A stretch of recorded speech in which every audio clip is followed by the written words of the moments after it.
always make Starting the sure recording. I'm Usually I in. do, but I did things out of order today.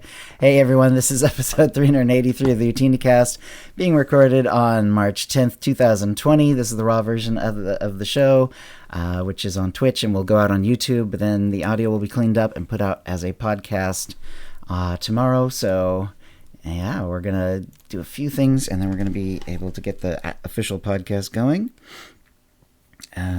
Looks like. Yeah, it looks like it's working now. Looks like Deck's in the stream. Awesome. And let's see. Is it okay if I say OotiniCast is live? Come check out Doc's beard. Sure. Good.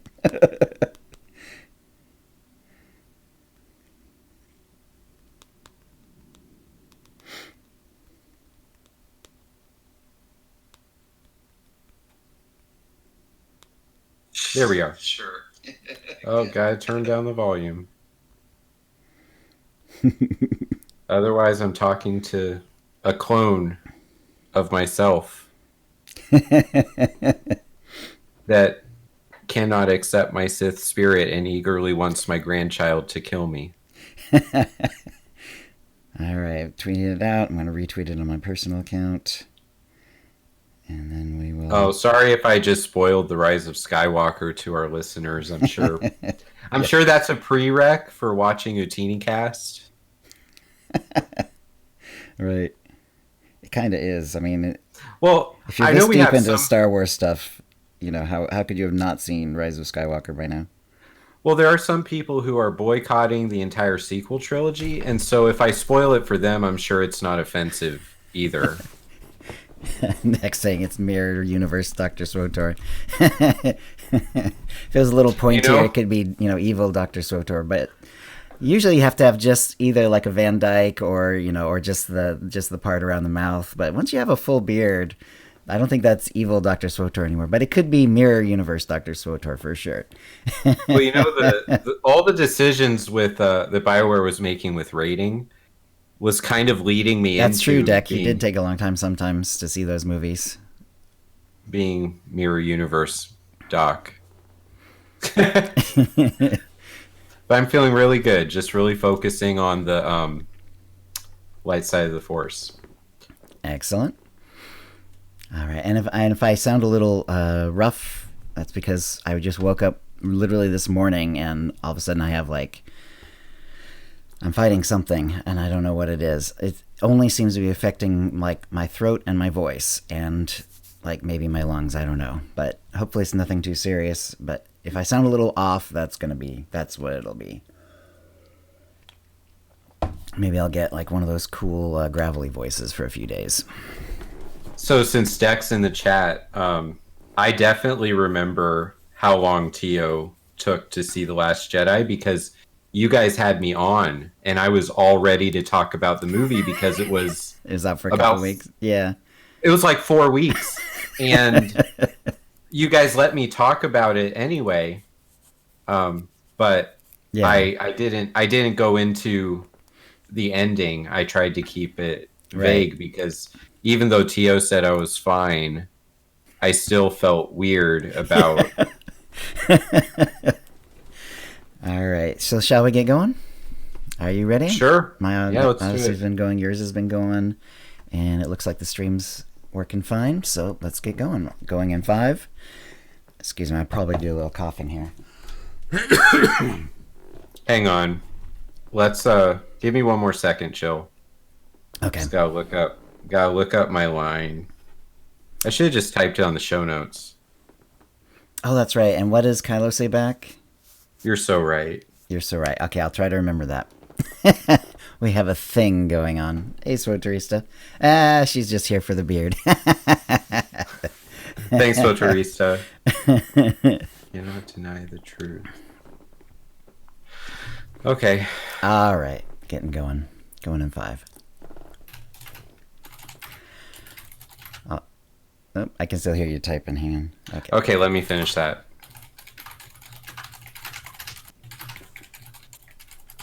All right, done typing. Okay. Hi, and welcome to the OotiniCast, the podcast that will begin to make things right. This is episode 383 being recorded on Tuesday, March 10th, 2020. I'm your host, Chill, and with me is Dr SWTOR. Hey, Doc. Yeah, hi, Chill. We can't deny the truth that is our SWTOR family, right? You are so right. All right, so let me know what you've been up to in-game.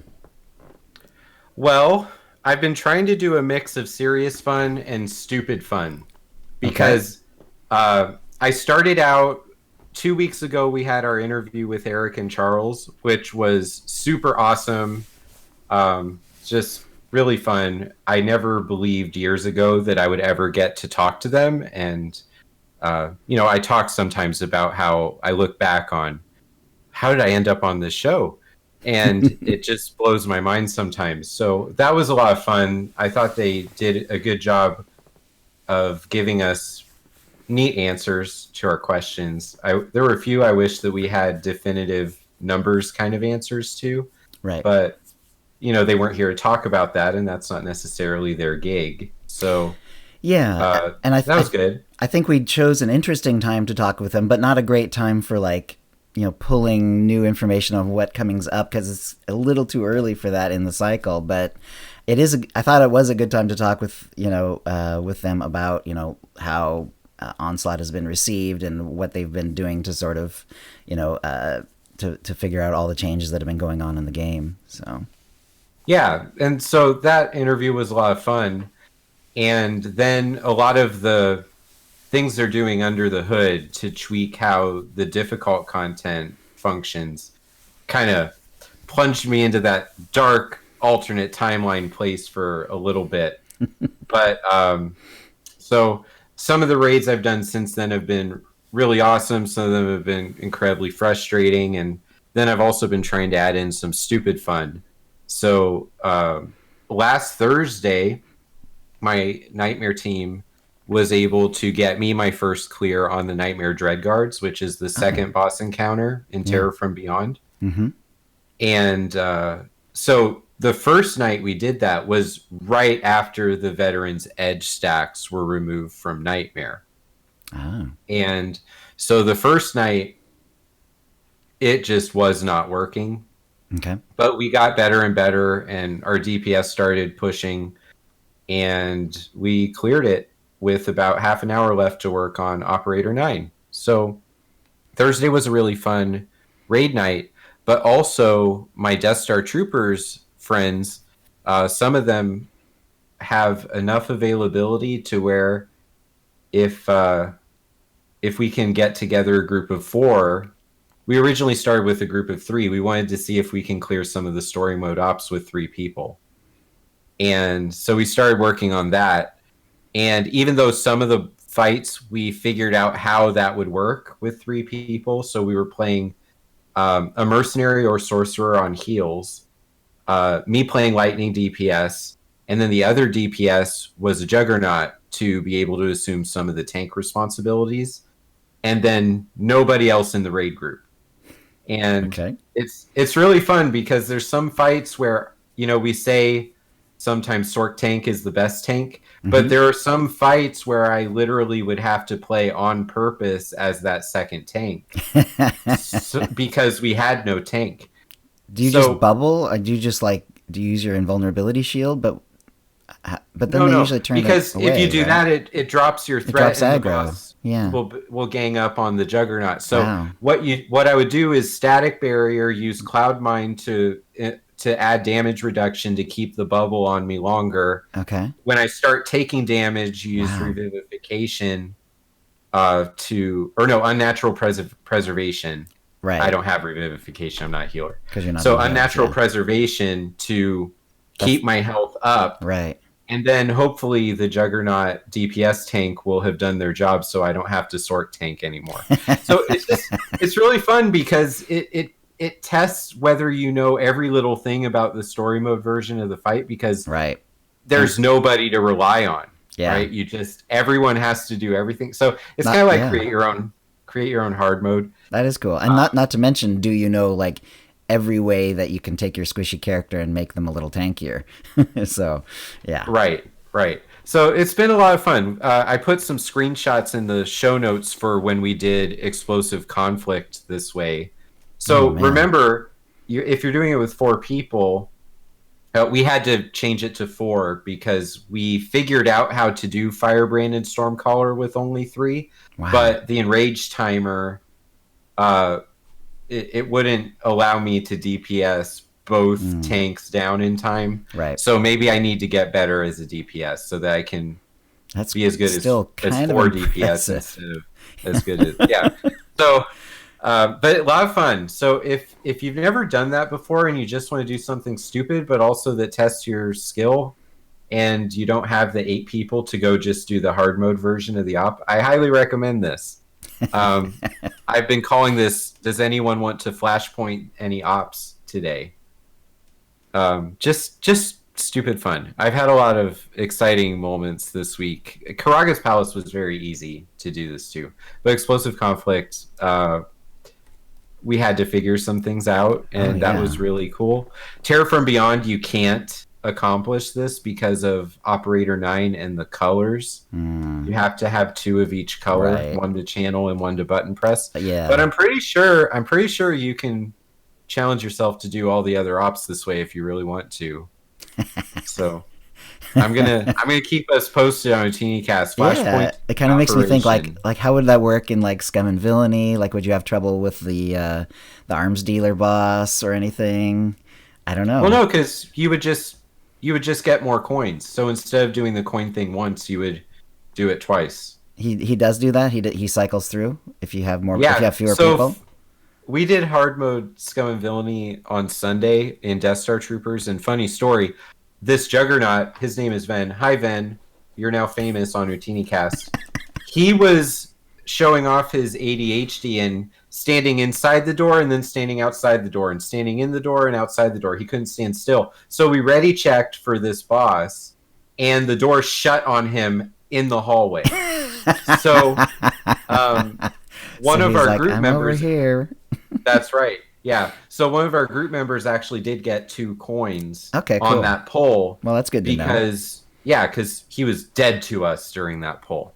So yeah, that does happen, and it doesn't seem to mess up your mechanics, but you want everyone to be aware that that could happen to them, because if you miss a coin, then that leaves one more droid on the auction house floor, and that makes the fight a lot more Far difficult on more. Yeah.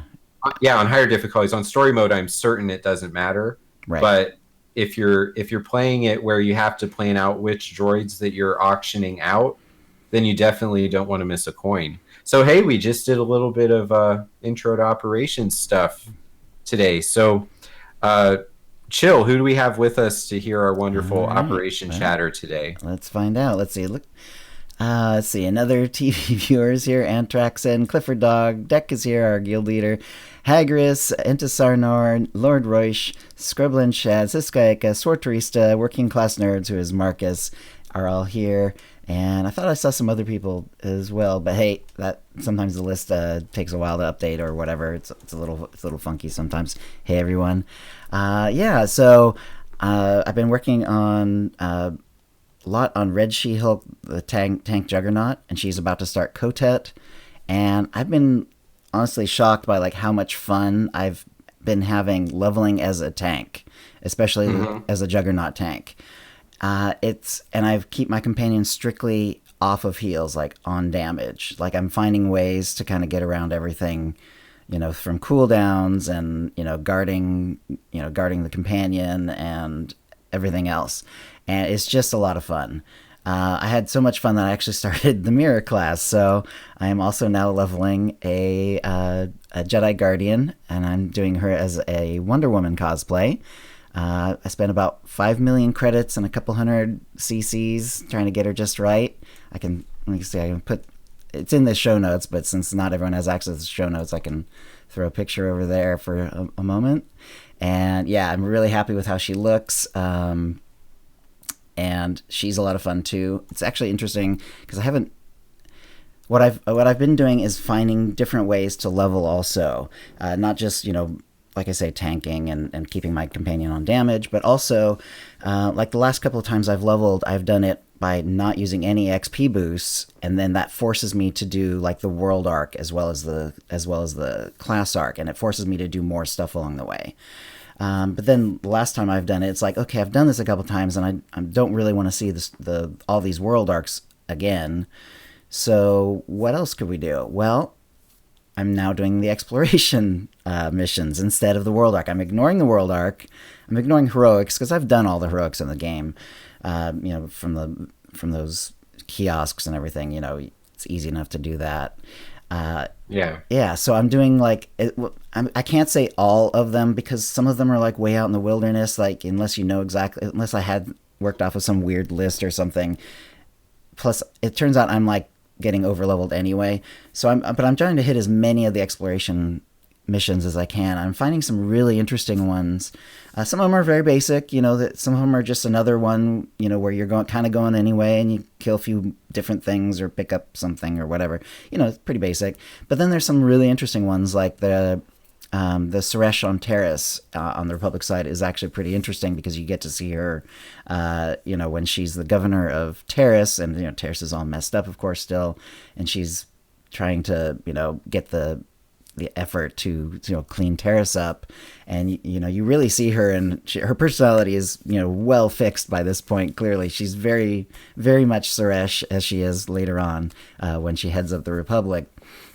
But you also learn like I didn't know actually that her ancestors were from Terrace, and clearly that was like one of the reasons that she would have been first of all interested in governing the effort to reclaim Terrace, but also why she would have been picked is because she has like roots there from presumably like Suresh's ancestors might have appeared in KOTOR, and we just we wouldn't have known that, but I think that's kind of cool. And what if they did? We need to replay the game and check that out. Maybe there's maybe there's a Twi'lek named Suresh there somewhere. I don't know. And and there's lots of other little ones and some of them are sort of interesting, where they have their own little stories. There's that Nautilin on Coruscant who, claims his girlfriend has been kidnapped, but when you go to see her, she's like, "No, I just don't like him." Yeah, we ruined her scheme to ghost her romantic partner. Yeah, she was like, right, exactly. She was hard ghosting him. And so that's been a lot of fun. Let's see, how far did I get her? I got her through Nar Shaddaa, but exploration missions, if you do them without, and like I say, ignoring the world arcs, ignoring the heroics, just doing exploration missions as I find them, I'm way over leveled. I'm at the end of Nar Shaddaa, and she's like level 32 or 33, so she's like 8 levels over what she needed to be, like at least. So so I've been really happy with that. Very happy with how she looks. I think she looks really accurate, and so that's been pretty cool too.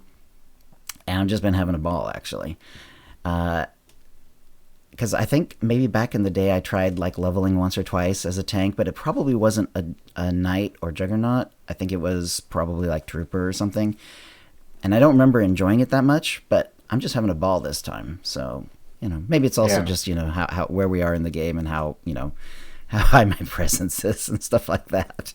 I would hypothesize that it's the character you're playing as too, right? I think that when you go to the effort to cosplay a character, or there are some characters. Mm-hmm. Yeah, I don't cosplay characters from other fandoms or anything, but when I have a character that I really like what I created, the class feels like less of a drag to me, because I think mentally I'm more prepared to spend time with that character. I think you're right. Versus I have tunes that I created for Osis that their only purpose was to be a sorcerer that was level 70 and can get another piece of gear for the sorcerer. So I care nothing about that character at all. In fact, I don't even want to really use them or have them exist. So or have them exist. yeah, like they were just created for a procedural purpose. Right. So, and we have had periods of time, like Dark vs. Light caused that to happen too, where you're just creating a agent for example, for me, that agent only existed because I needed to get to level 50. So right. As a result, I would have been super happy if I made it to Nar Shaddaa and I was level 50 because you'd be done.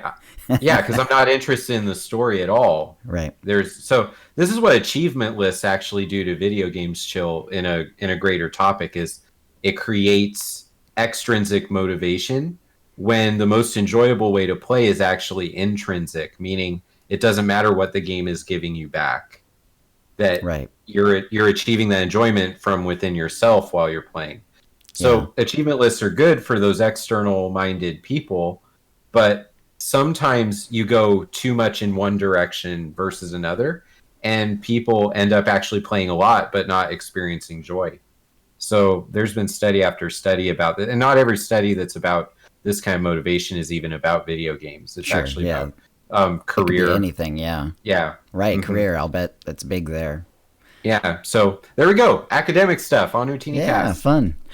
Anyone who's still listening, we are going to talk about this game more. All right, yes. In fact, we're going to go on to the tip of the week. We have two of them. The first one from Rob. Rob says, quick tip of the week. It's been a while since I've seen it.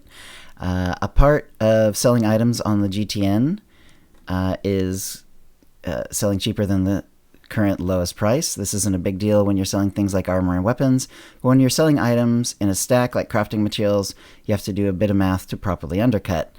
Obviously, you can pull out a calculator, figure out the price per item to match the lowest, but there's also a lazy man's effort. If you put one of the item you want to sell in the GTN and select the price per item you want, it will then automatically use that price if you list the entire stack afterwards. So if you see a stack of solid resource matrices going for 590,000 each, with a stack of 11 up, you have 15, so you split off one and list it for 585,000. After that, list the 14, it'll automatically list that stack for 8,190,000 credits. And it makes heavy GTN work much easier, reduces the chance of missing a zero, like the guy who sold his Kratom-Matic to me this week for 9,000 credits. Ooh, ouch. Yeah, that's a few zeros missing if you ask me, but... Yeah, we're talking commas missing there. Right. And then from Sinwolf. And Sinwolf has... I've written in before about getting cartel companions for your crafters, the benefits of having a high influence companion who is not on your crew skills window so you don't accidentally lose them to a mission. Next step, if you are just starting with one, I highly recommend setting up an armor set with as much influential amplification as possible. Since the droids and animals really only benefit from the delicacies and maintenance gifts, and those really only get up to level 5 with no artifact quality, getting the most out of each gift is critical. So here you go. Legacy perk, 30%, minus 10 per level, and I include this because I can't get rid of it. Level 5 purple gift, 532 points at influence 40, but if you add in the 5.8% influential bonus, and the gift now yields 562 points. I can see the benefits as I build my gift-giving suit. Enjoy adventuring. Very clever use of that amplification. I'll have to keep an eye out, I guess, for especially if anything like happens to be, legacy bound, like, endgame gear, and if it has the influential, I should start just kind of keeping an eye out for those and if it's a mod, pulling it off, and if it's a piece of gear, and then make an influential one, because I certainly do spend time sometimes, and I know, Doc, you like to just do the 1 to 50 all at once. I know that's kind of a thing you like to do, but sometimes you're going to give gifts, so there you go. Yeah. Well, I only did it that way because I needed 40 companions to be at level 50. So I could have all the different crafting things I needed for augments. Yikes. Yeah, so no, I hoard my gifts, and I do this too. It's just that I don't have an influential set though. I'll have to. I don't either. Yeah, and I haven't really thought of that either, so I'm gonna have to start doing that. So, and by random allotment, the winner was Rob. So congratulations, Rob! You're the winner of a Tonfon M83R droid, or now you can also choose an M2B9 droid code, courtesy of BioWare, and new OotiniCast provided cartel market from the latest shipment. And if you'd like a chance to win the same, please send your tips to OotiniCast at gmail.com before the next show. That will bring us to the Mind Trap, Doc. All right, so this one is there's a lot of Twitter polls in this little discussion because I had numerous polls ready to go for last episode, but I asked to just focus on talking with Charles and Eric about the game. So for last episode, I had just asked what's the best part of 6.0 in your opinion, and I picked the 4 things that came to my mind as really defining this expansion up to this point.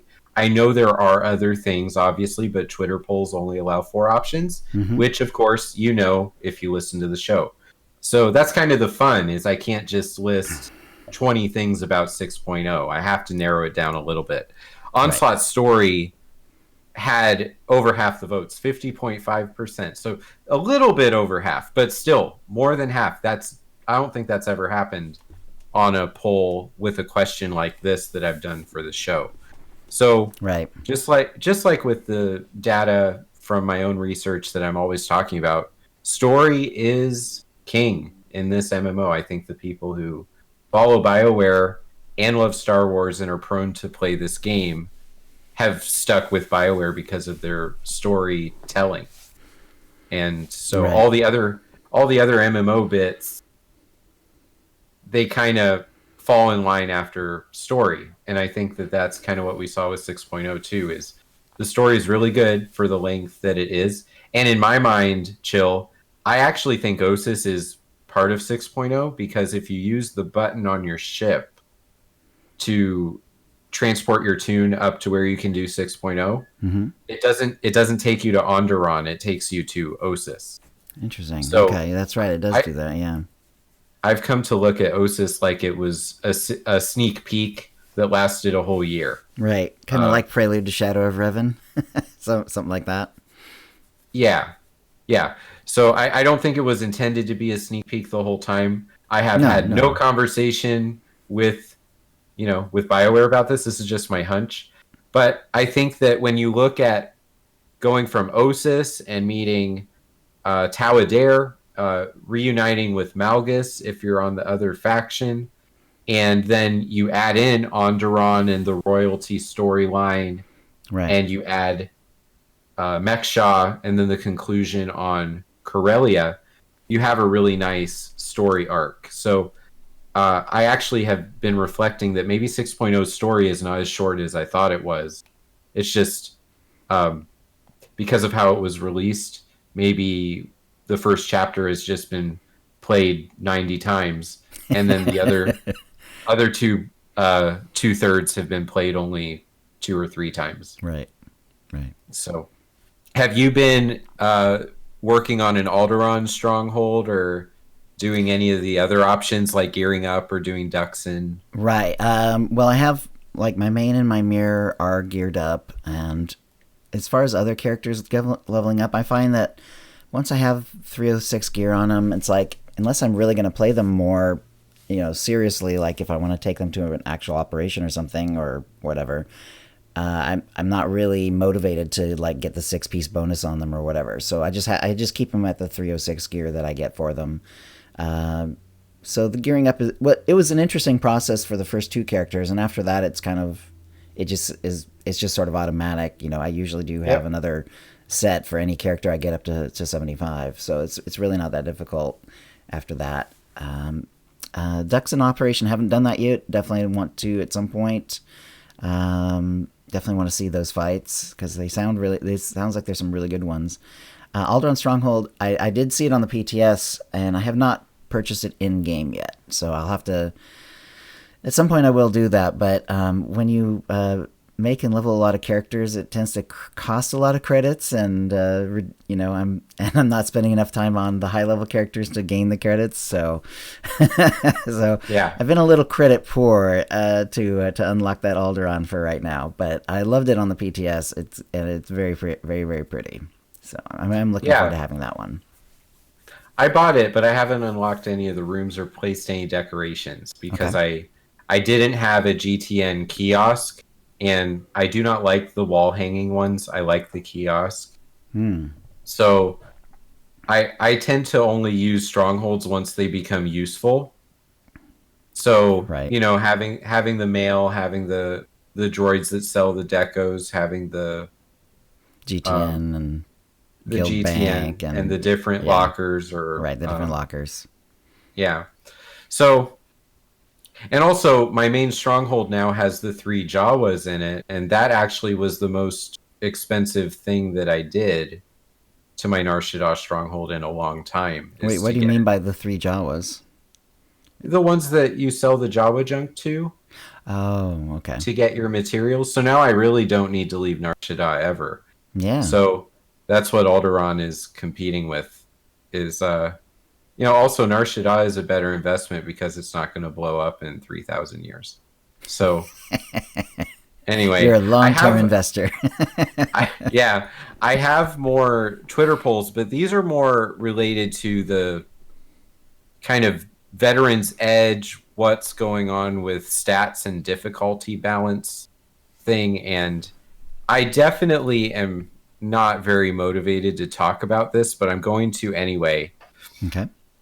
Veterans Edge seems to be a way to add, subtract, multiply, or divide the numbers that are on 306 gear and the 270 gear and 286 gear so that it works more or less like what you would expect in level synced operations. So the problem is we have level 75 characters, and now our parses are probably elevating into the 20,000 damage per second range. Okay. But a lot of these ops are built around the idea that 5,000 damage is really awesome. And then they were scaled up to 60 and 65 and 70. And so that 5,000 became 10,000, became 12,000, and then they didn't sync them up to 75. So enter Veteran's Edge. Okay. So Veteran's Edge is just a buff that goes on your tray that helps BioWare's math to work without them actually doing the math. Right. Which is fine. You can do this in spreadsheets all the time. If you have a boss who is just looking at the number in the final column, and you know that your 7th column needs to be multiplied by 1.2, then you just put a multiplier on that column. It moves the number from column 7 to the final column, and your numbers are now multiplied by 1.2. Your boss sees the number they were hoping to see, and you just fixed your entire spreadsheet. Instead of modifying 4,000 rows of data, right, you just modified an equation that applies to one column. That, if you're still with me, is what Veteran's Edge is. Right. So the spreadsheet will continue to work correctly unless you delete the part that houses that equation to multiply it by 1.2. So when you remove Veteran's Edge from the thing that is making your level sync content not have to raise to level 75, but still work as intended, because we're decreasing your stats but then multiplying your stats so that by fudging it, it looks like it makes sense and you feel powerful and you clear your bosses. Right. But actually, that powerful feeling is not real. It's just BioWare giving you an extra multiplication column on their spreadsheet. Sure. And so then they deleted that column in Nightmare Ops, which caused at least 1 week of this really cognitively dissonant feeling. Like, this is not even a game anymore. This is torture. Now, I'm over that thought. Like, I'm not experiencing that anymore. But I think a lot of people in the raiding community got really comfortable arguing with people and kind of becoming political parties. Like, you're pro Veterans Edge or you're anti Veterans Edge. Okay. And I would just like to say, I am pro BioWare constructing a good spreadsheet, right? So I actually want them to make 306 gear work properly. And maybe I'm advocating that they should make all ops level 75 so that there's actual content where being level 75 matters. I don't know. I haven't thought about that, so I don't know how passionate I am on that idea. But I do believe Veteran's Edge is terrible, but not for the same reason that the Nightmare OG Raiders feel that it's terrible. I think it's terrible because it's lazy math. And I think that that is having a huge impact on our community. And I'm trying to be just calm and reasonable. Like I want the 306 gear to function like 306 gear, not function like 258 gear, but then have a multiplier on it. And then BioWare can tamper with how good we're playing just by messing with the buff instead of actually making gear that matters. So we're all collecting this 306 gear at a rapid pace because we just have to gear up one tune. Mm-hmm. But meanwhile, that gear actually doesn't matter at all because it's the buffs on your tray matter far more. And they've been doing this for years. This is what bolster is, Chill. It's just it's a form of Veteran's bolster. Edge. Yeah, it's the new bolster. It's Operation Bolster instead of Warzone Bolster or whatever. That's right. But there is a Operations Bolster before too as well. Yeah. So what I'm saying is I don't want Veteran's Edge back in Nightmare Terror from Beyond. I want the 306 gear to line up with the math involved with Terror from Beyond. Okay. And I think that we're actually a lot closer than I thought we were, because remember, I'm not one of those OG Nightmare. I have a lot of improving I need to do. Okay. But like, I think that when you construct a game, and this is about gaming research, Chill, like there is an implicit promise that the game is beatable. Like ever since we moved on from Atari and some NES games. And so when we're playing a game that is so reliant on RNG and numbers popping up after we press our buttons, the math needs to work. Like that's all. So when you make a number that doesn't matter until it's multiplied by another number, and then that number is skewed down because it has to fit into the level 70 numbers, but then you have everything else that you're fighting being scaled up because it's the extra level of difficulty. Now it's not about deleting one column on your spreadsheet. It's about trying to make sure all the math is sound. Right. So, they're doing this on the PTS. So that's really awesome. And this is just what I've been thinking about. Like, I need to get better so that I can win these fights.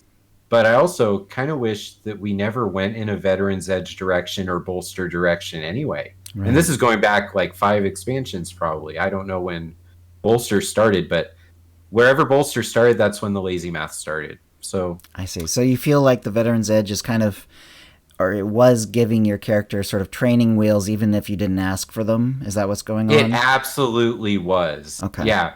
This expansion is... It's created a numbers inflation during the instances where there is Veteran's Edge, but it's created numbers scarcity on instances where there's not. Okay. Because even though it says we're level 75, I feel like 306 gear is off. And that's fine because we're level synced down anyway. So that's why everyone on your raid team has the same number of HP. It's a really funky state of the game right now. Mm-hmm. I'm trying to learn how to enjoy it. I'm focusing on there is no emotion, there is peace, there is no ignorance, there is knowledge, and there is lots of death and wiping, but there's also the Force. Right. So I'm sure that's part of the official Jedi code. There is death and wiping. Right. Bolstering definitely has effects like that. Like even when I'm leveling, if I'm over leveled. And it's ranking me down to a lower level, I ding, I get another level, and now I've got some armorings that I have in storage, and I put them on my character. The stats don't change because that's right. Not only is your level being brought down, but also your gear is being capped, and if you're already at the cap, it doesn't matter if you improve your gear; it's not going to change your stats on that planet at all.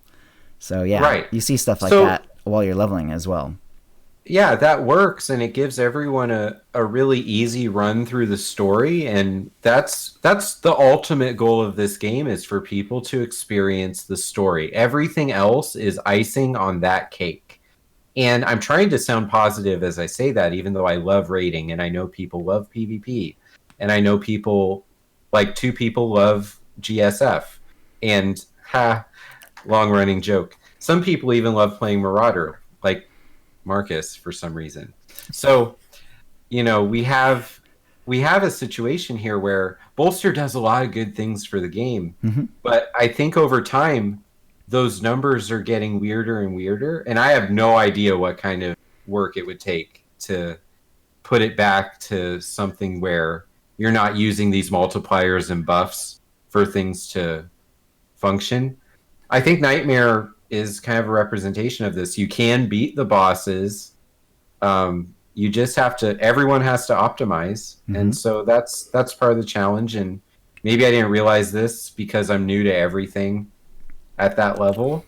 I'm trying to learn the lesson, but I think that the spreadsheet would be so fascinating to look at of how damage from the gear that you're wearing actually works, especially once you add level sync and the bolster style alterations. And so when I was trying to speak about Veteran's Edge, especially on Twitter, there were people on both sides that instantly got really like I triggered their defensiveness, I think, a little bit.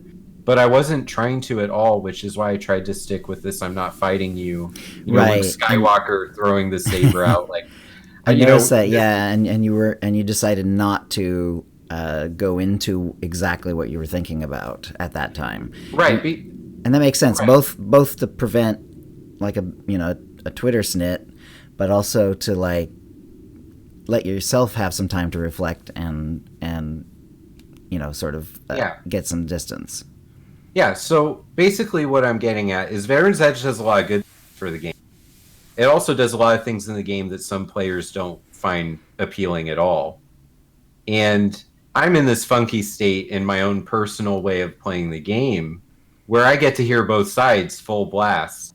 Right. And then I have to figure out what do I actually think. And then also I'm thinking about what it's like for BioWare to maintain this game.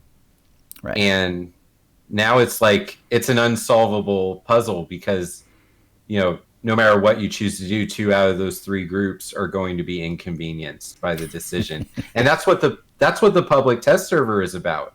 So I think that's a great segue into the rest of our chat today, Chill. What do we have on the Holo feed? Yeah, let's see. Well, there's a couple of events coming up. Well, one of them starting today, March 10th. The Pirate Incursion is back on Dantooine, so that is up, and then that's going to go a week. And then Relics of the Gree will be coming March 24th through the 31st. So those are the 2 coming up in March. After that, though, yeah, it's kind of all about the PTS. There's going to be the master mode for the new operation, and there's also going to be set bonuses for most of the classes. One class already kind of got its new set, but everyone else is pretty much getting a potential new set bonus from the upgraded or from the end game content. Which is interesting because it's like that's going to make it very difficult for a lot of people to get it, but if it's really good, it might also might incentivize some people to do operations, which is kind of cool. So right now the 1st, 2nd, and 5th bosses are available for master mode testing. This is a few days ago. They might have improved it by now.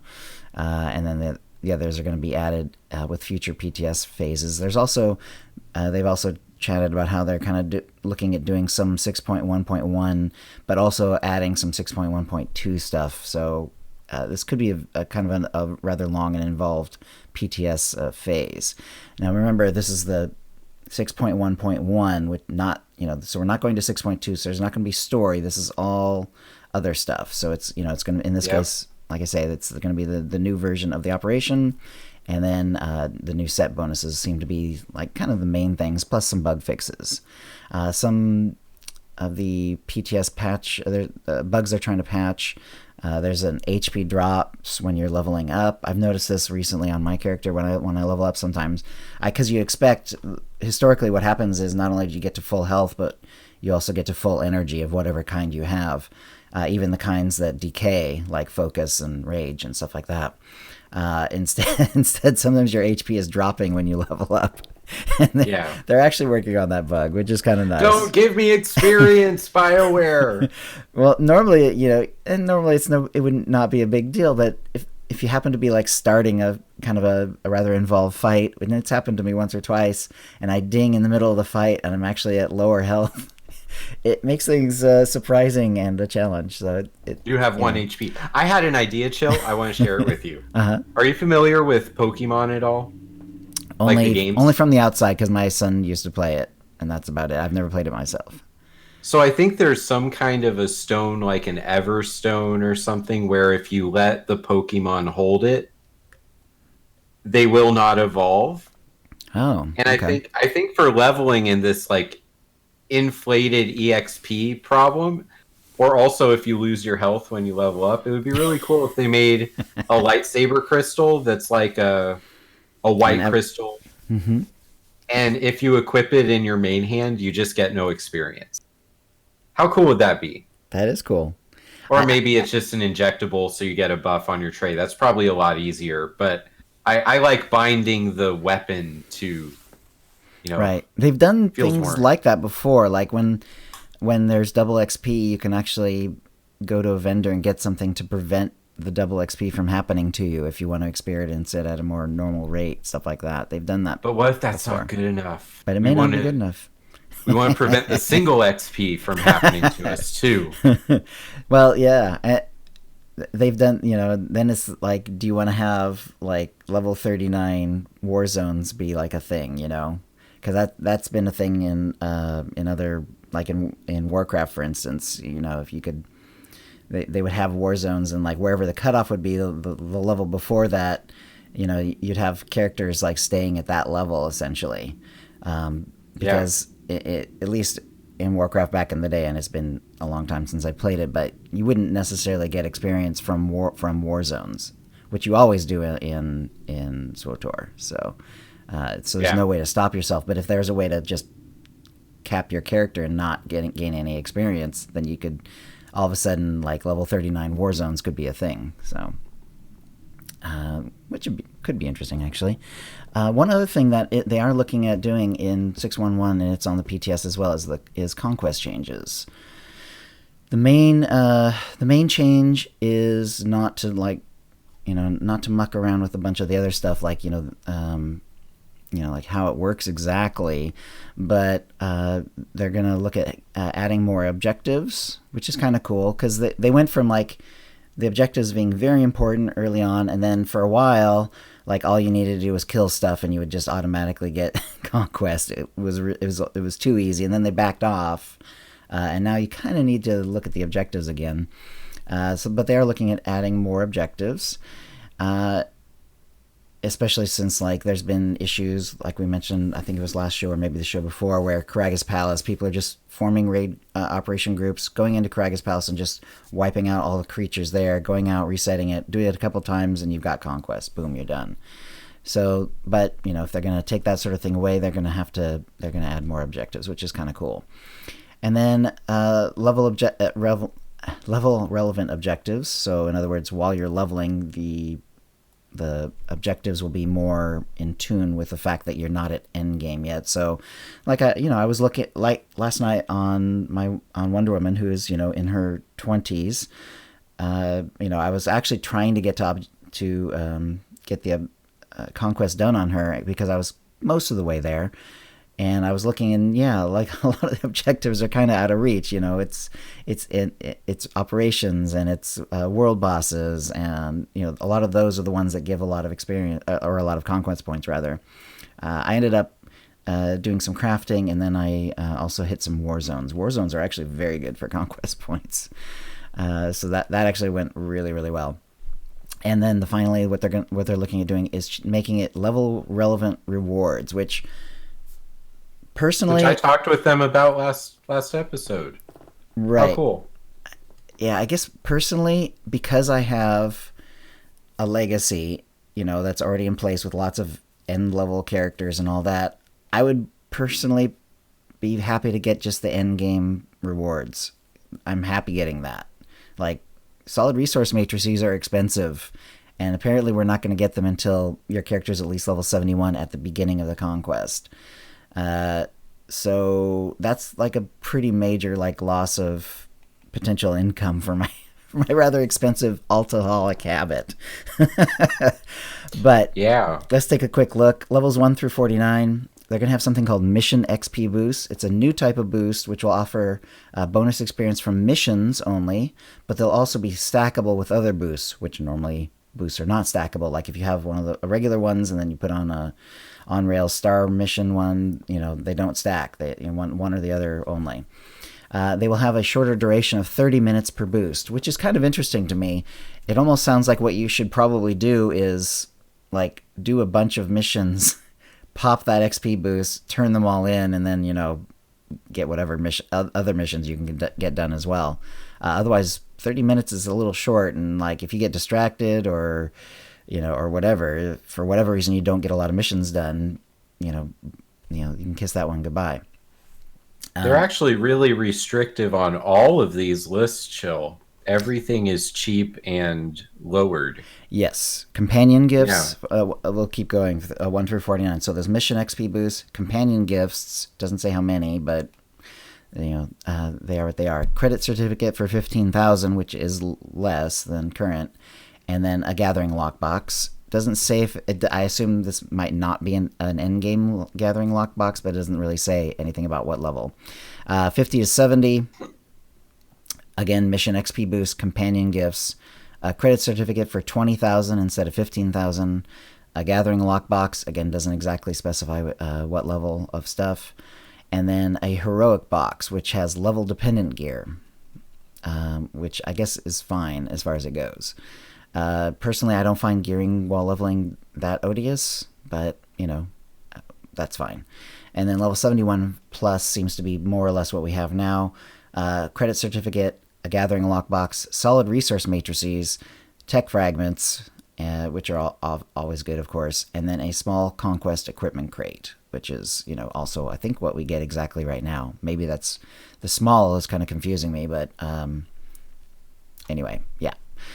The rewards are locked in once conquest begins. So if a character starts that conquest at level 45, but even if you get to like 75 by the end of that conquest, you're still going to get the level 41 to 49 range reward that conquest, and then next week you can get the next one, higher one.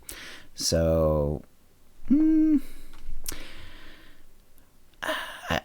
don't know. I don't know how I feel about that actually.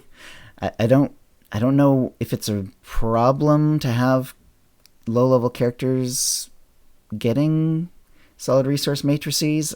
Maybe they figure that's too many credits for low-level characters to have. In that, but personally, I love to have that because there's not a lot of resources to get them. They're pretty expensive. I guess I understand that getting something that's a little more level relevant can be nice, but they're definitely downgrades. They're definitely good downgrades from what you get currently, and it's not easy. Yeah. Like when I'm first leveling a character, like even if I play that character pretty hard and get them leveled up pretty quickly during the course of a week, it's conquest is not guaranteed because you don't get a lot of conquest points for killing low level critters. You don't get a lot of conquest points for low level missions either. So I think I got her. This is within this conquest week. She was like started level 1, ended up like 33, and I would have only gotten like 30,000 points, and then maybe like 30 to 35 if I kept doing the normal stuff that I was doing. Instead, I actually made a dark project for 10k, and then did a couple of war zones for another 10k. And if I hadn't, which is kind of unusual stuff to do for me, because since I'm actually trying to do exploration missions on her and not like level up through war zones or whatever.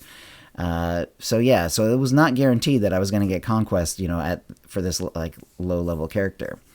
So I'm not, it's getting conquest actually at low levels is kind of impressive sometimes. It takes a lot of time for sure, and you can't do it. You can't be at like level 1 and then like do a few levels, be level 18 at the end of the week and expect to get conquest. It's not going to be enough. No way. So I think that this change, Chill, just like with a lot of the changes we experience in the game, are going to carry with it a lot of unintended consequences. Mm-hmm. And one of the things that's kind of amusing is when you talk to people who've been playing this game a long time and a dramatic change happens in the game, the common thing that you will hear within minutes of that change dropping is, why doesn't BioWare just talk with people who play the game? And I think they do somewhat, but I think also you can't impact the economy to shut down the people who are rich from being as rich as they are without it trickling down into the people who are poor.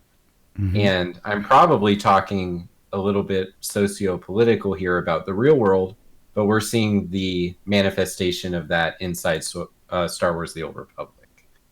So removing the solid resource matrices from people who are playing low level is just them saying that resource doesn't do anything for people that are low level.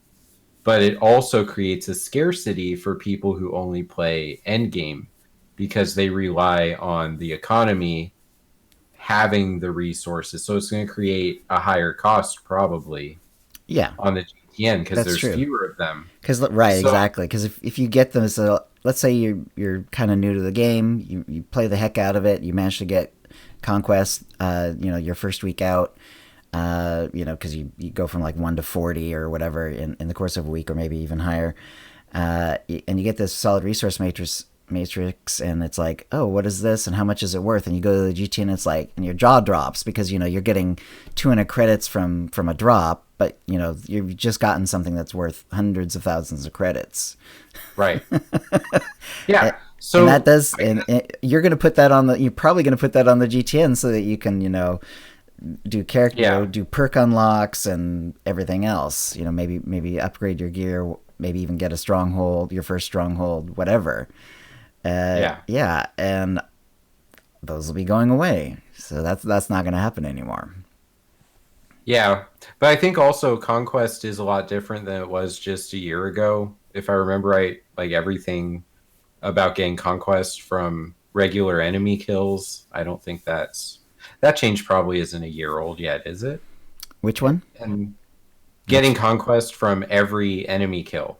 Oh, it's about a year. I don't remember exactly, but roughly a year. So, when you make a change like that, and then every few months we get changes to how Conquest looks, how it's presented, how it's listed, how it's delivered, how it's acquired, how it's accomplished. Right. And I think that they view it as an auxiliary system. So maybe their goal isn't for every tune that's played on to achieve Conquest every week. So, that probably doesn't bother them that much. And there's going to be so many unintended consequences about how it feels to play this game just from this list. Yeah, it's true. Let's just pop our popcorn and relax, lean back, watch it happen. Yeah, SWTOR is in chat saying, I haven't made a Conquest guide in a long time because it keeps changing. It's true, too. If that was like, if you're a content creator for SWTOR and it's like, and one of your things was to keep up on Conquest, you'll be very busy. Yeah, I would say your time is better used doing something else that's brilliant, SWTORista, because this guide would never be done. Right. Let's see. There's another bug they're working on getting done for 6.1. There's a shield tech bug. The Takana, the Spoils of War vendor, you can't buy anything from that vendor, which and then since that's class based, usually the people from that class are the ones interested. For some reason, it's bugging out. So they're looking at fixing that one. The planetary bonus mission conversion is going to be interesting. There are these bonus mission series on, and oh gosh, I think SWTORista put a list of them the other day, but I forgot to write it down. But anyway, I know Tatooine has one, Terrace has one. There's a couple of them. They tend to be like the mid-level planets. And basically the idea was, when leveling was really hard, which it was early in the game, sometimes it'd be fun to go back and you'd have these extra missions on the same planet, and it would let you get a few more, like maybe another level or two before you'd go off to the next planet. But it wasn't really necessary if you were doing fine on leveling. You might not even see the bonus mission depending on where you were going in that planet. on the Wonder Woman character. I just actually happened to do the Terrace one because I'm looking for these exploration missions, and I came back to the spaceport because there's a war. The knight has to go there at one point towards the end of the night story, and then there's another exploration mission available. Well, it's the same guy I talked to earlier, only now it's like a bonus series, and then it sent me off, and I did like 4 or 5 missions. I think it probably was more like 4, but then there's also a couple of extras that you can get out there in the field. And then you get a whole little story. It's all about terrace reclamation stuff basically. But it was interesting just because I hadn't seen it before. So there we go. Let's see. Imperial Balmora. SWTOR is helping me out. Imperial Balmora after the story. Republic Terrace after the story. Nar Shaddaa level 60 plus. Tatooine 60 plus. Alderaan 60 plus. Hoth level 60 plus. Belsavis 60 plus. And Voss 60 plus. So there you go. And she went on the PTS Nar Shaddaa, seemed to be working and repeatable. The rewards have not changed since the level 60 Alliance crates update. Alderaan was not updated yet, it seems, and that's in progress. Players are hoping they'll fix the Terrace bonus series incompletable bug. Although fortunately I was able to finish it, but I think there's a bug in that if you turn the wrong one in the wrong order or something like that, something bugs out. I don't know exactly how that bug works, but it didn't happen for me, so I actually was able to complete it. This is on live, not the PTS.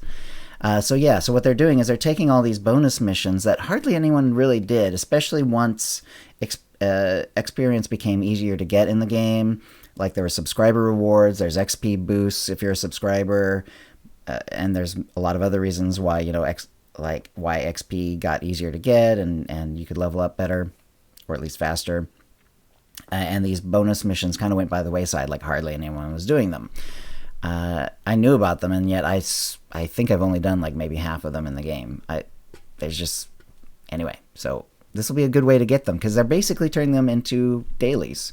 It's kind of nice because there's these missions. They're perfectly, they're fully voiced, just like all the original stuff was, and it's just kind of sitting out there and no one's using them. Now people will have a reason to do them, which is kind of cool. So you might get to see a story that you haven't seen before. I also really like these, Chill, because the dialogue in them acknowledges success in the original planetary campaign. So it kind of, the people that do interact with you and they're from the original planetary arc, they tend to acknowledge that you did something for them. Yeah. And that helps you to feel like, as the player, you did something worthwhile, and that's kind of where your name is building in the grander scheme of the galaxy. Yeah, that's absolutely true. On the Terrace one, Suresh comes at the end of it and basically personally thanks you for helping with the effort to reclaim Terrace. It's kind of cool. So even though she's not the one you're getting the missions from, you're getting them from one of her underlings. But at the end, she comes out and says hi to you, basically. It's pretty cool. We should do a mind trap about how people handle Suresh in Knights of the Eternal Throne. That would be an interesting one. Yeah. Do you like to kill her or do you like to jail her? Right. Is there even an option for peace? There's not one for letting her go, I don't think. I think it's basically just, okay, so it's just correctly, jail or death. I think it's jail or death. I'm pretty sure I killed her. But that was the dark side back then. Right. I was probably acting out in game. Let's see, there is a guild stronghold public listing bug where the guild strongholds aren't showing up on the public listings. That's another bug that they're working on fixing for 611. But the reason I mention it specifically here is there is a workaround apparently, and they said select the guild-owned strongholds in the filter, wait 60 seconds, and then click the refresh button. So if you really need to see that, then that's a current workaround. They're working on an actual fix. And that is also practice on what we call delayed gratification. So you're welcome, folks. Mm-hmm. Can I read the next one, Chill? Sure. Yeah, so Isaacs will not let you res people because they're dead, but they're also underneath the floor or something. So you can't see them no matter what you do. Okay. So hopefully that will be fixed when patch 6.1.1 comes out. And BioWare says thanks for bringing that to their attention. Is it related to the fight in any way? Because I'm not Well, sure ever what's going since on there. 6.0 happened, even though that's the original fight with the 30-second res timer, Mm-hmm. once you die, you're dead. Your group has to carry on without you, which is why my team was getting this story mode achievement for somebody on Sunday night a couple weeks ago. Mm-hmm. And we actually had to 6-man the fight because one person got thrown off straight off at the beginning when Isaac does the throwback. Right. And Mm-hmm. and then another person I think just got killed by the tick electricity tick debuff. So, but the sad thing is we still won the fight very easily with 6 people. So it's still doable. It doesn't break the experience. I guess if you're doing a higher difficulty, this would be a much bigger problem. Right. I'll bet it would be. Yeah. Yeah. Although So apparently there's, at least in the thing here, it does say it's Machine God's story mode. So hopefully it's only in story mode. But hopefully, if it does appear in the later ones, then that would be nasty. Yep. Yeah, and I think we should touch on the set bonuses. We don't necessarily have to go through every last detail because, quite frankly, some it's of it the same might change. detail for every class. Kind of. Yeah, but we'll kind of look through them and see what looks interesting. So, Juggernauts. Well, I'm leveling a Juggernaut right now. She's not endgame yet, but they're doing a tanking one for Juggernauts, which is kind of cool. So, Endurance for the 2 set. 4 Threatening Scream gets 2 charges, and then Endure Pain increases elemental and internal damage reduction by 75% for 3 seconds. That's kind of an interesting one because Endure Pain is more, it's like 40% damage reduction for like 10 seconds or 8 seconds or something like that, however long it is. So, but it's designed to be like a pretty solid reduction of damage for like a pretty long time. And then this one also gives it a little bit of a burst at the beginning where you become, like nearly nigh invulnerable, at least to elemental and internal damage. It's interesting just because whenever they only put it on a couple of different types of damage, it's like, then you got to know, like, okay, is this boss doing internal damage or, elemental, or what kind of damage is going on here? And, what... And therefore, what's going to accidentally do a lot more damage to me than I'm not expecting. But anyway, yeah. And of course, Guardian has the opposite one. So I have no idea. I don't know enough about Operation Tanking to say if that's going to be the best tanking 6-piece for those classes. But it certainly is interesting. Let's make this a little bit more organized, Chill. Basically, it looks like every class is getting a Master Mode Duxin set bonus to encourage people to actually play Master Mode Duxin and earn this nice reward. So right. It looks like every class is listed. Is that right? I think they said there was one. Yeah, there's one. There's one that's missing. There's one that's missing because they got one recently. Yeah. Okay, so Warrior is covered. Inquisitor is covered. There's Mercenary. So I don't see Power Tech. Yeah. Is that right? No Power Tech. That might Mercenary be it. Commandos covered, and then Sniper and Gunslinger is covered. So that means Operative and Scoundrel is not covered. Right, the Power Tech got theirs already. That's Intisar is correct there. Yeah. Okay. So how are they getting it already? Because that's kind of weird. Okay. Yeah, I didn't see what the source of their set is. If every class has to go do Master Mode Duxin to get except this for Power Tech, yeah. Except for Power Tech, that's so dumb. Like, I think this is where we say to BioWare, get good. Come on, that's so dumb. All right, I'm done venting. All right. Marauder Sentinel have a damage one. Well, of course, because that's what they do.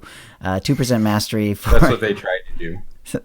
4 set is killing an enemy generates 2 rage and grants you a speed boost for a second, stacking up to 5 times. So, which is interesting because this is from an operation, and yet this would be a very situational bonus in an operation. You'd have to have a lot of ads for this to be like useful. And finally, activating Berserk does damage to all targets around you, dealing damage to up to 8 enemies, which is kind of cool because normally it's just a self buff, but now it's going to do damage. That's kind of interesting. Yeah, so I don't know. It's interesting when I see something that's like from an operation and yet doesn't really feel operation-y, to me. It's like it would almost be better for if you're just like doing dailies and killing a bunch of stuff, but I don't know. I might be skipping ahead, but my mind is just blown by this sorcerer sage healer. We can do that one. Yeah, the sorcerer one. Yeah, so Force Barrier becomes an AoE heal. Right. Right, and that's the God Bubble. Nothing really kills you as long as you hold it. So now you want to potentially waste it in situations where you don't need it, but it's not wasting because now it will AoE because it does heal. More. Right. And it puts a minor barrier on everyone around you for 8 seconds. So I don't know what that means. I don't know if that means it's a damage reducer or just a shield. It sounds maybe like shield. Static barrier. Yeah, maybe it's a straight shield, but maybe it's like a damage reducer. It's a little unclear which one that is, but that's kind of. It's also minor. It sounds potentially powerful. I guess it depends on how much the heal is, how impressive the minor barrier is.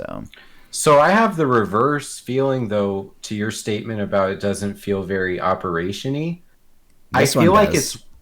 Well, yes, but I feel like it's very weird to make it so you have to beat bosses in Master Mode Duxin to get this set, because if you're doing that, then why do you need a new set? Right. You are what we call good enough at that point. That's kind of true. It's like, I guess it's just a badge of honor to own this set. Yeah, maybe. Or maybe just, future bosses will have situations where this would be really good. And were we just complaining about a week ago sorcerer heals don't even work? So now it's like, yeah, we know they don't work. We have a better set bonus for you, so go beat bosses in Nightmare Duxin. Interstellar is saying the heal's around 20 to 25k. The absorb is about 35k. So that's good. Pretty cool. All right. So it is just a straight shield, apparently. I'm not sure I'm buying the logic that they're selling, but it sounds amusing. So I hope sorts go into Duxin. I could actually see that set piece being pretty good in like war zones too. Like if you have any sort of situation where you're in just a big group fight and they're focusing you down because you're the healer, activating your force barrier is going to do a whole lot. By the node. Yep, stand by the node and pop force barrier. Yeah, and force barrier already does a lot because you're being focused a lot in war zones anyway, and then that gives you the invulnerability and usually a heal because utilities and stuff. But now you're also healing everyone else around you who they will be turning on because you're invulnerable for a few seconds. So the smart ones will at least trying to do some damage to the people around you, but all of a sudden they've got a heal and a shield, so pretty solid. And that actually sounds like a pretty solid Warzone set to me. But anyway. Then Assassin Shadow. Let's see. And this is going to be the tanking one. So it's an endurance for two-piece, 4-piece deflection, grants ballistic immunity for 6 seconds, giving you immunity to movement impairing effects, knockdowns, and physics. And then 6 pieces increases elemental internal kinetic and energy damage reduction by 3%. Which is a little dull, but at least it's it's so 100% boring. of the time, and that's pretty much all the damage sources. I think they usually almost always fall into these 4 categories. I don't remember any other ones. The deflection granting ballistic immunity is kind of nice. Anything that would actually be really good in Warzone as well, actually.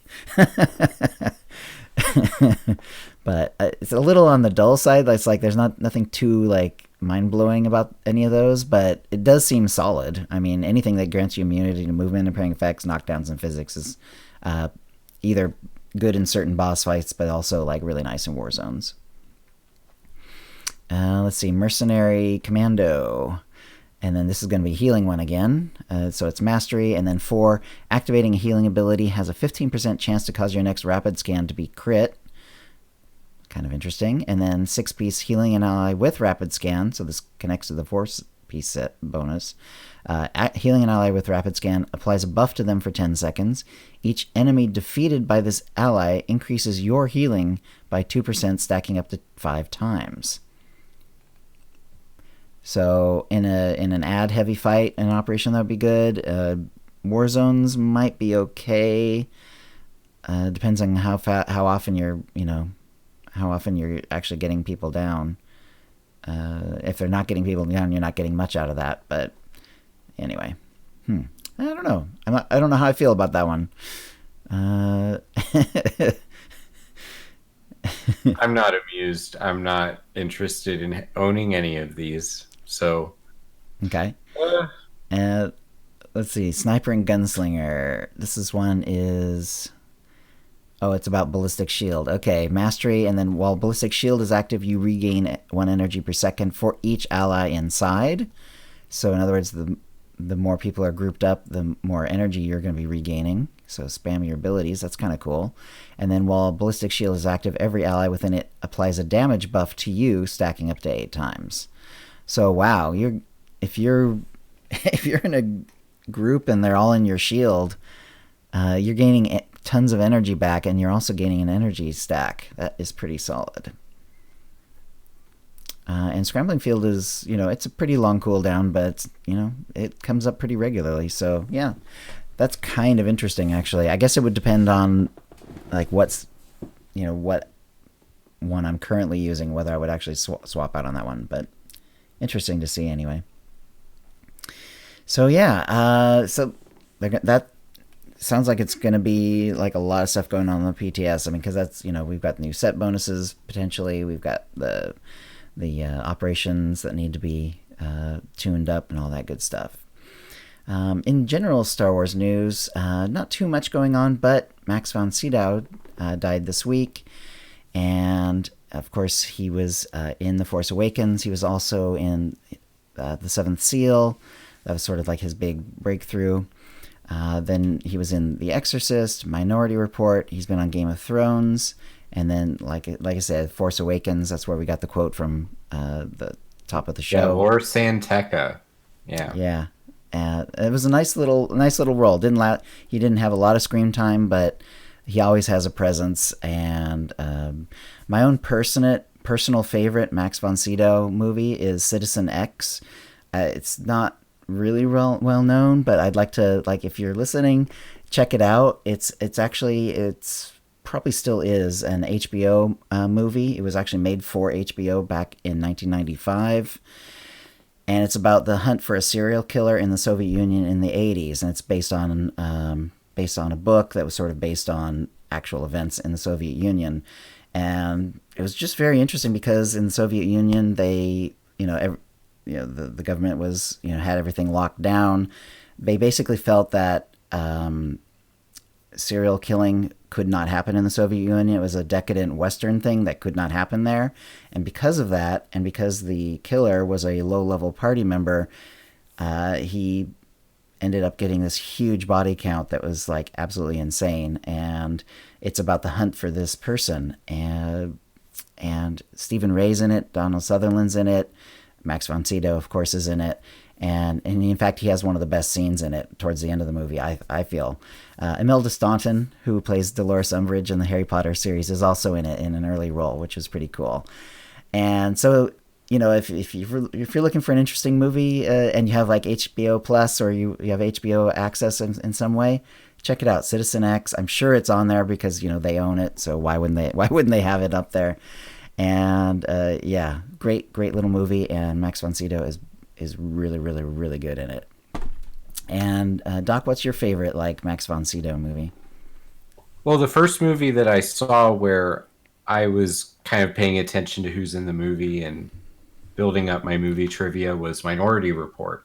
Oh, okay. And he had a really important role in that film, and that movie also has Tom Cruise, and it's about precognition and seeing the future. So that kind of stuff was really exciting to me as a teenager. I don't remember exactly what age I was. But then every time he would show up in a movie, I felt like I knew who he was. And when he ended up being cast in The Force Awakens, and he has that big connection back to Flash Gordon, which Flash Gordon is Right. influential in Ming the some of the Merciless. ideas. Yeah. Right. That yes. And so being in that, and then the ideas that George Lucas had, being a fan of that, and actually Right. uh, became eventually Star Wars. Mm-hmm. So then, as I grew in my love of Star Wars, I became more aware of who he was, and then he was cast in The Force Awakens, and that opening scene of that film, regardless of what you think about the sequel trilogy, is amazing. It tells you a lot about what's been going on since Return of the Jedi with very little.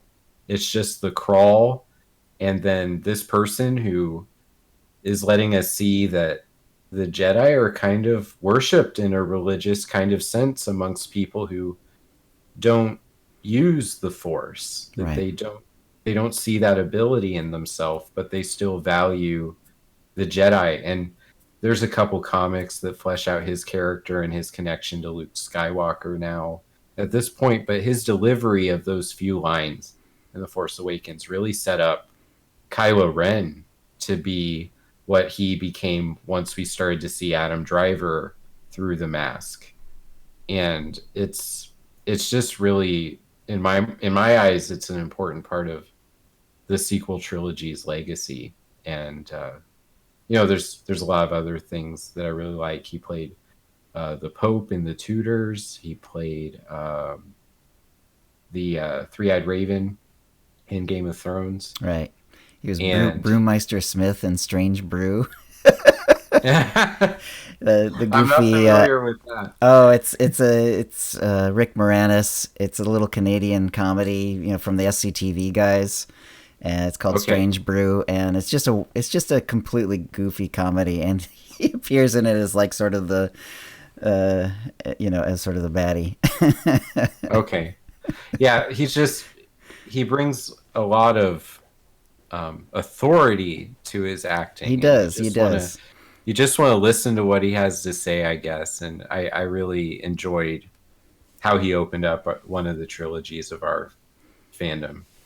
Yeah, I mean, So, the Star Wars movies have had so many amazing actors in them.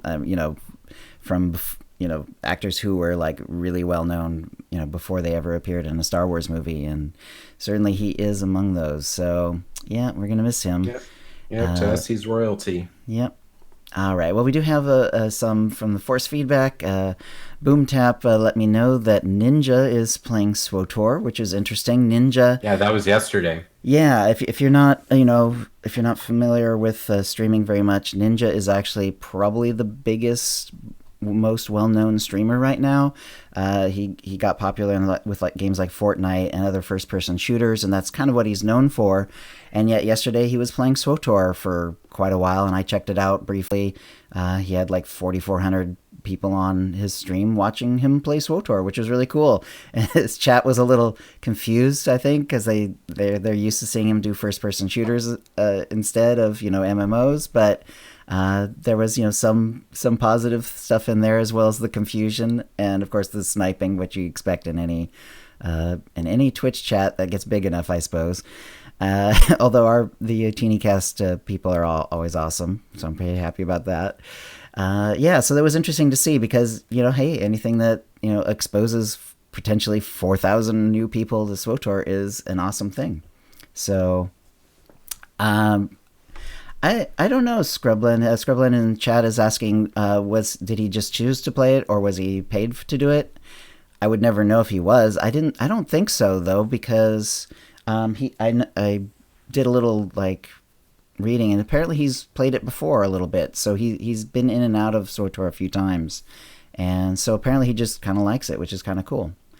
And yeah, it also seems a little unlikely that they would like pay the money to do that, but maybe not. I don't know I don't know how expensive it would be to get a large audience streamer to play a game for a while. I have no idea how expensive that would be. Interesting question. Well, it wasn't exactly prime time either. I feel like he might have been paid, but does it really matter? Right. And finally, Phantasmagoria is let us know. he's doing some Twitch streaming, so go ahead and check him out. He's doing at the time the one I grabbed was he actually did a couple of these out to us, which is nice. Prelude to Shadow of Revan is what he was working on, and he streams on twitch.tv/Phantasmagoria, and he plays on the Star Forge. So there you go. And let's see, yeah. So, and there was also there's another shout out from someone who is starting up like a blog about life and gaming, and he does Warcraft and he does SWTOR and other stuff. So, and that'll be in the show notes. It's a little hard to like just read out what it is, but yeah, it'll be it's Azeroth. Yeah, let's see if I can find information here. Anyway, I'll have a link to that YouTube in the show notes. So there you go. Sometimes it's just easier to do it that way. All right. So so lots of interesting stuff going on. I'll have to see. I noticed that like when I gave a chat to the influencer thing on Twitter, and it was interesting because people did respond to it, and and have they've that's how I learned that he's been on SWTOR before a little bit and stuff like that. So it did create a little bit of a Twitter fluff, which is nice, and I'm excited to see. Also, like I say, I think it'll be fun to see how the operation changes come, because I know even though I'm not doing that operation yet, I always think it's cool like when there's a harder version that comes out, because it always draws more people in, and I should probably spend more time doing endgame stuff since I do so much stuff leveling, frankly. How about you, Doc? Are you excited about the Duxon hard mode, or is it just too far out there for you at this point? Well, we cleared veteran mode, and I'm sure that there are people on my Thursday team that go master mode. So, sure. Okay, fair enough. Is there anything else going on? No, I'm trying to add a little bit more things that happen on the channel. I streamed the Final Fantasy VII demo last week, and that was probably the most fun I've had streaming in a very long time. Just because I'm not trying to accomplish anything. I was just like turning into a 12-year-old on my stream and just having all those musical cues, but with awesome graphics and voice acting. So it's a different experience, but it's an experience also that I've gone through 100 times. I'm really excited for that game. There's actually a bunch of games that I'm probably going to add to what I stream that are coming up in less than a month. So I think that could be fun for people who want to hang out with me on Twitch. And SWTOR is also feeling fun, but we've already talked about that from the beginning of the show.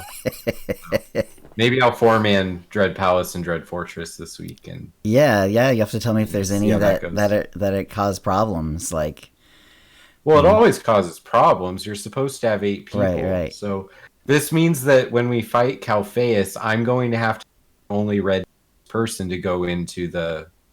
I was just thinking, that one where you go into the different realms and you have to like. Right. So I'm gonna have to do that alone. Everyone's gonna have to do that. Yeah. So, and then somebody's going to have to kite.